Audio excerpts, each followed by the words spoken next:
In our recent discussion about love, we began by defining what love is. That definition may have been good or bad, but at least it enabled the conversation to proceed in a clear and consistent way. Oline, once again, and salutations to the Truth Core, whoever or wherever you may be on the planet. This is a public sanity alert coming from yours truthfully. And the title of this talk is Anti-Semantics are the bane of our existence. Since this talk concerns the terms of agreement about the language we use in a conversation, it would of course be wise to clarify the term anti-semantic. Well, I might compare it to something that someone, whose initials are EZ, said many years ago in the 80s. This happened in Canada. And he said, well, anti-Semitism wouldn't exist if Semitism didn't exist. And that statement can be applied to many things. For instance, anti-termitism. Well, anti-termitism, which means the policy and practice of eliminating termites, wouldn't exist, would it, if termitism didn't exist? And of course, termitism is just an ism word for the general program and activity of termites. We've got a bad case of termitism in the house, you see? Now, in this case, obviously, the operative term is semantics. And it can refer to the science or practice of semantics. I'll get to that in a moment. Or it can refer to someone who follows that practice. For instance, I can say to you, I am a semantic. And therefore, anti-semantic refers to something that is against me, against my practice of semantics. So let's proceed from there. First off, what is the definition of the word semantics? Well, it refers to a branch of linguistics and logics which is dedicated to determine the meaning of words. It goes back to the old Greek term semantikos, which means significant. So when we talk, if we're sane and rational and amiable and agreeable, we have the shared intention to arrive at the true significance of something.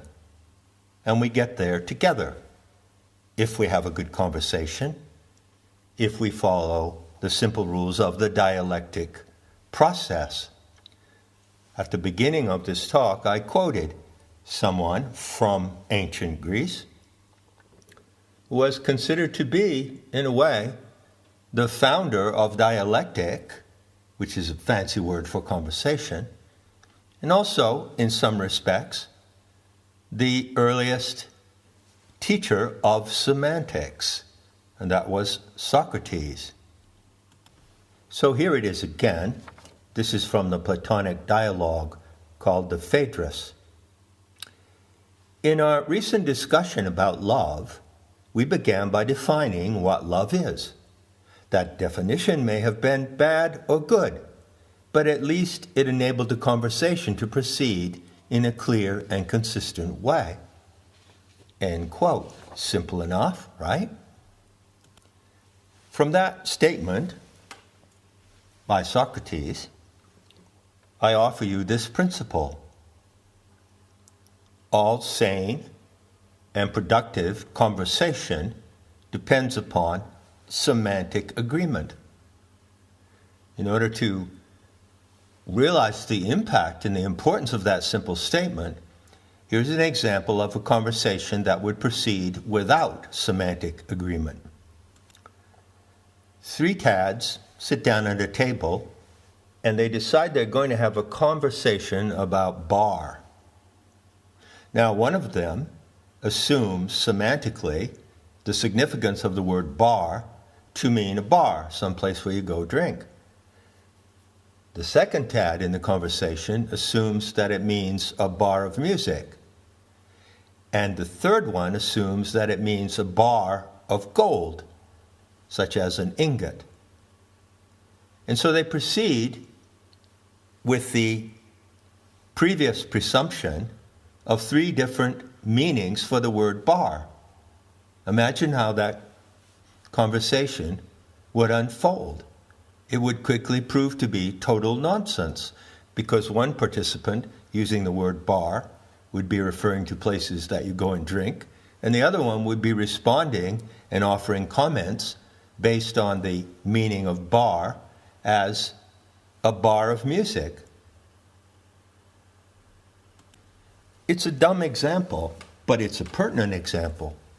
And it shows exactly what happens when people enter into a conversation, when they try to communicate with each other, when they have not established semantic agreement about what they're talking about. So you see, Socrates said, if I might paraphrase the old dude, that it's provisional. We define terms provisionally. They may be good or bad. They may be excellent or mediocre. But we need to define terms and agree on those definitions in order to have a conversation that goes anywhere and leads to the discovery of meaning and leads to agreement about the topic under consideration. I mean, isn't it simple? It's so clear that it's dumb. But what's really is dumb is to not make that semantic agreement in the first place. Failure or refusal to make that agreement is the anti-semantic attitude. And the anti-semantic attitude is the bane of human existence. Here's another example, and this is a current example, rampantly obvious in the public discourse of the world today, as well as in private conversations. This issue could come up in a family conversation or discussion with a friend or stranger at a train station. It could come up in academic discourse. It could come up, and often does come up, on the mainstream media. I say to you, I propose, let's have a conversation about white supremacy. Well, without semantic agreement about the meaning of white supremacy, how's that conversation going to work out? So picture me leaning on the fence in my backyard, and leaning on the other side of the fence is my neighbor Joe. And something comes up, and we decide to have a conversation about white supremacy. Now, I have a definition of what it is, and Joe has his definition. And if we commence the conversation without openly stating those 2 definitions and going on by agreement to a definition we can both agree on and use consistently, then what kind of conversation are we going to have about white supremacy? There won't be one. There will not be one. There shall not be a sane, open, even-minded conversation about that topic. The view of anti-semantics, who are legion in the world today, is obtuse, stubborn, and perverse. If they want to talk about anything at all, if they're willing to enter any kind of conversation, they will only talk about it with a complete bias for their definition, for their semantic definition of a term. And they will override, overrule, dismiss, and attack your definition if it's different from theirs. It's a no-go from the first word of the conversation. So the leading point here that I want to make to you, which is also the takeaway, is simple. It's impossible to have a conversation due to the anti-Semantic attitude of others. I can only have a fruitful and instructive conversation with someone else in which we both arrive at some significant insight or conclusion. We both arrive at a significant outcome if we agree on the semantics of the conversation. Without semantic agreement, no sane and productive conversation is possible. And it so happens that we're living at a time in human history which is unique due to the prevalence of the anti-Semantic attitude. And this is extremely unfortunate, and it is extremely difficult and problematical in all areas of life regarding all topics of discussion. Here's another blatant example. Well, let's have a discussion about climate change. It's impossible to have a discussion about climate change with anyone who is anti-semantic, because that individual will not be disposed to make an agreement with you about the definition of climate change.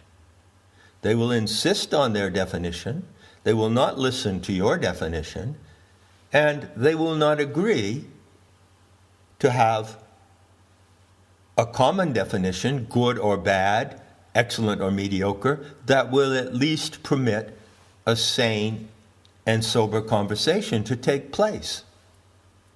Without semantic agreement, human animals in society cannot converse with each other. Period. Have you ever heard the saying, communication is the lifeblood of a relationship? You may agree that that's true. I certainly do. And I know from many, many experiences that my friendships, close friendships, as well as social associations, as well as my professional experience in teaching and talking publicly, have proven that to be true. So, to switch to another metaphor, you could say that communication is the currency of social interactions. It's the currency we use to transact with each other about all of the important issues of life, what matters to us, what our values are, our insights, what we know, what we don't know. Communication is the currency that keeps a social order running and that allows society to survive and even to thrive. So I take it that all that is pretty clear. And after all, isn't it just common sense? It's obvious, isn't it? It's self-evident. But given that so, turn around and look at the situation in the world today. Where is semantic agreement in public discourse? Where do you see it? You hardly see it anywhere. And the reason for that is because semantic agreement is forbidden. It's not openly forbidden.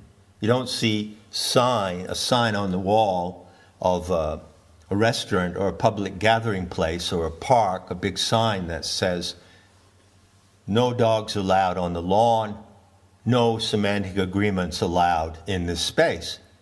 But that is in fact the case. There is a huge interdiction against semantic agreement. And that is why anti-semantics are the bane of our existence.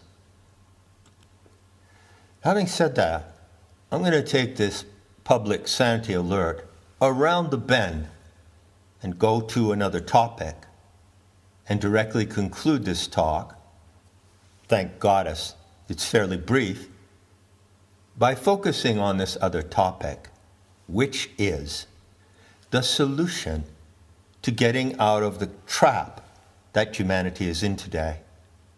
The solution to overcoming the plan and schemes of the transhumanists and the technocrats who have openly made their claim that they will change what it means to be human. That's a semantic threat. And they will also impose upon you all kinds of measures to ruin your life if you do not play along with their agenda for the Great Reset. So here I am talking about solution.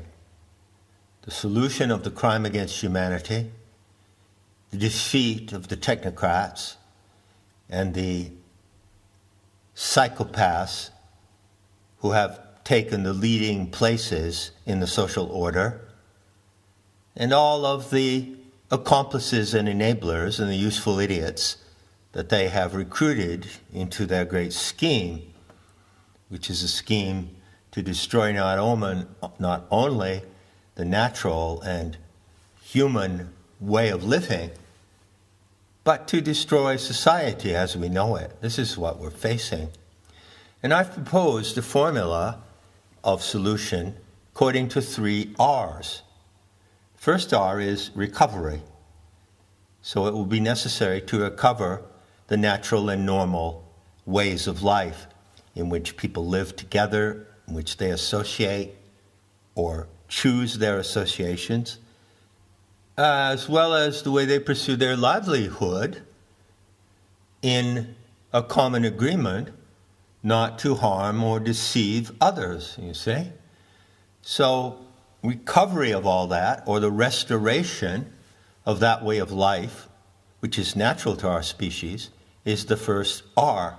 The second R is reparation.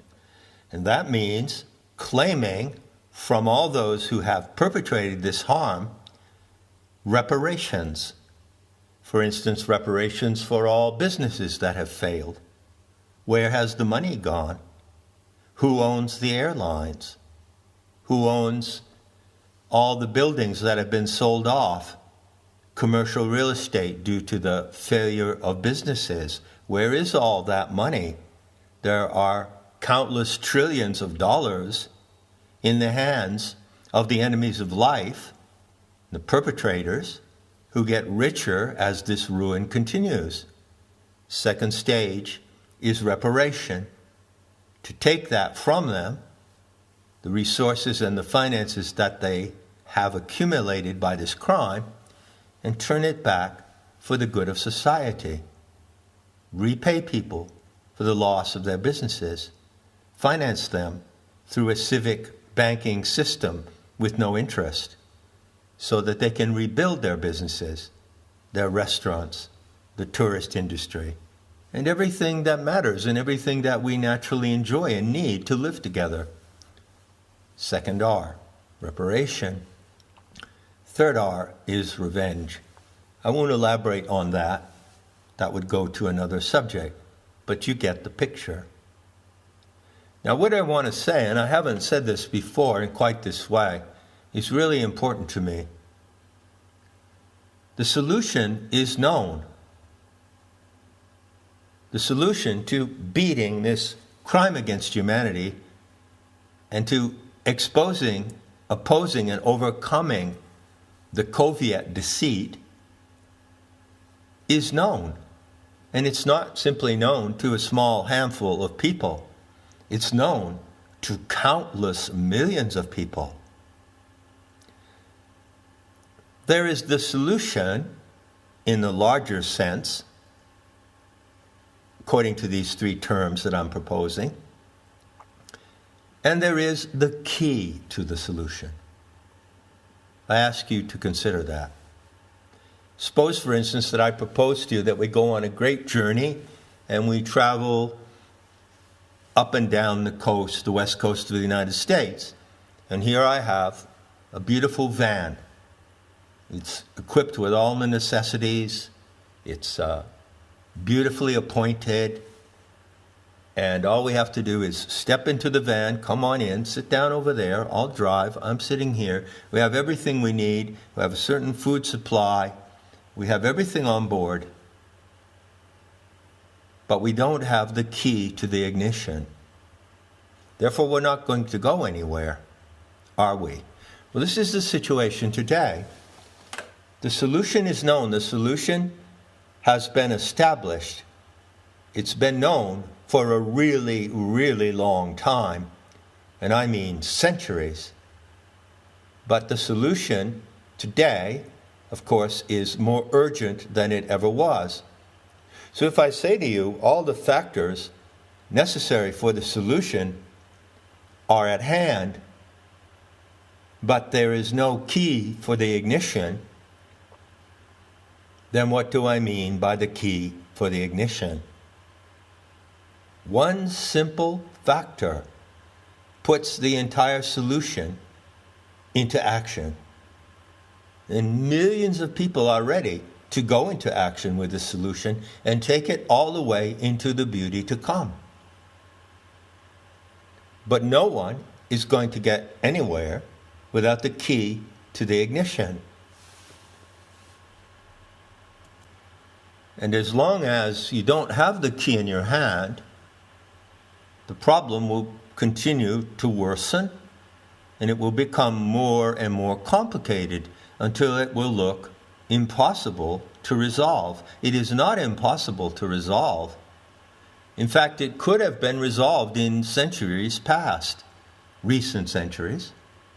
There were attempts to resolve it for over 2,000 years.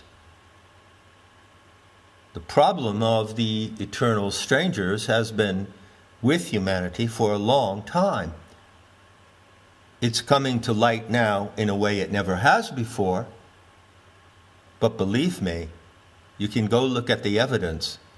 The problem has been identified and semantically defined perfectly many, many times in the past.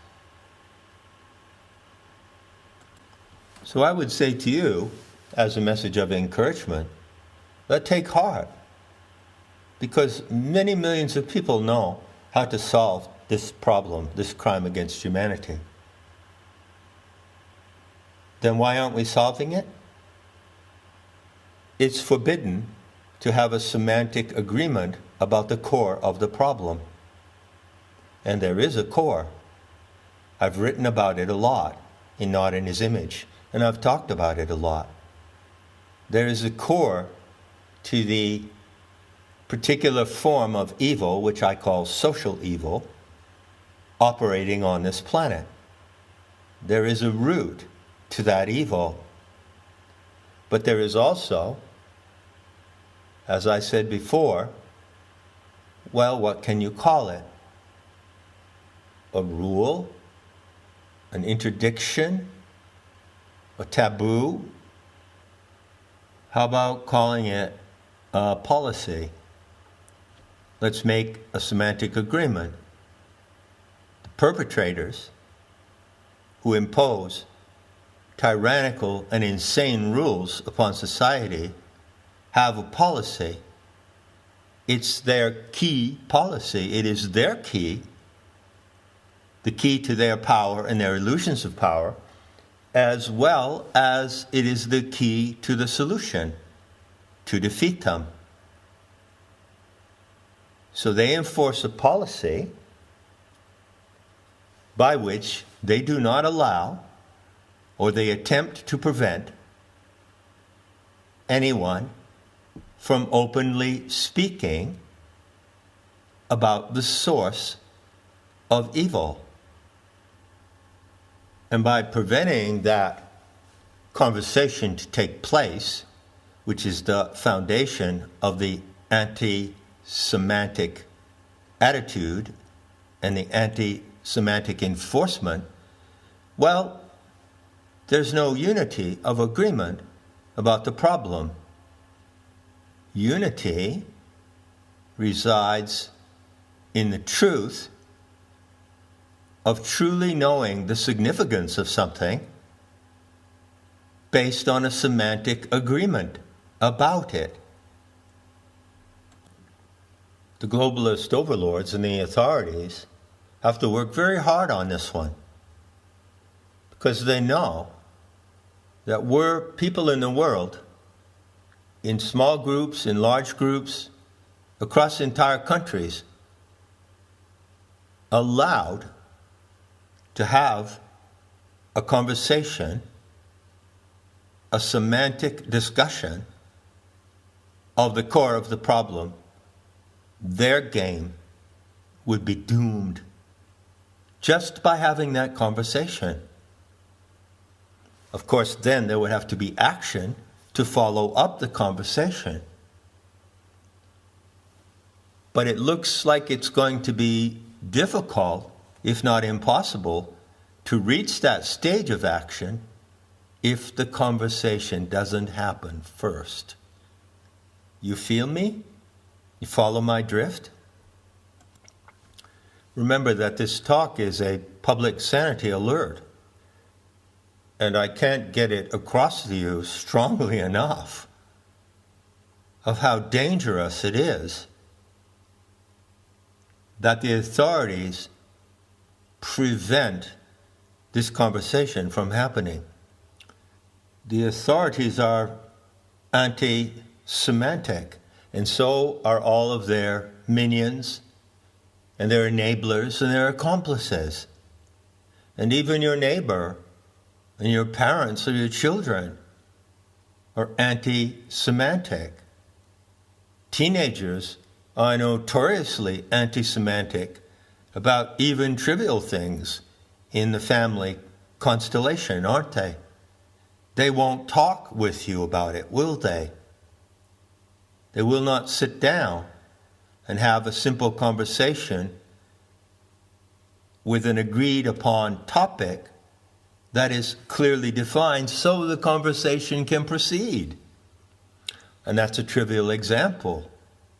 What we're looking at today is a mass breakdown of communication. Now, in concluding, I want to advise you that the authorities actually can't prevent this conversation from happening. Not ultimately. But the problem is, and I'm guessing that each and every one of you has run into this issue, conversation requires two parties. So you may open the conversation that discloses the key to the solution, and you may invite unity through that conversation. But if the other party doesn't want to converse with you, if they refuse to, then there is no conversation, is there? So the problem is twofold. The authorities have set up the game so that they have set up the game by infusing enormous amount of fear around opening the conversation based on a semantic agreement of the topic of the conversation, the topic of the eternal strangers or the eternal strangeness in our midst, the alien and paranormal factor. That's one way of approaching a semantic agreement about what we're talking about, what we could talk about.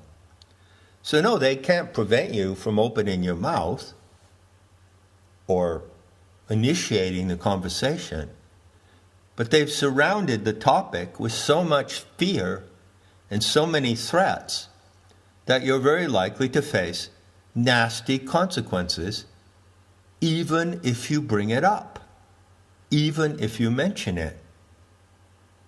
Now this has to change, and I assure you that the situation today will be hopeless if this doesn't change.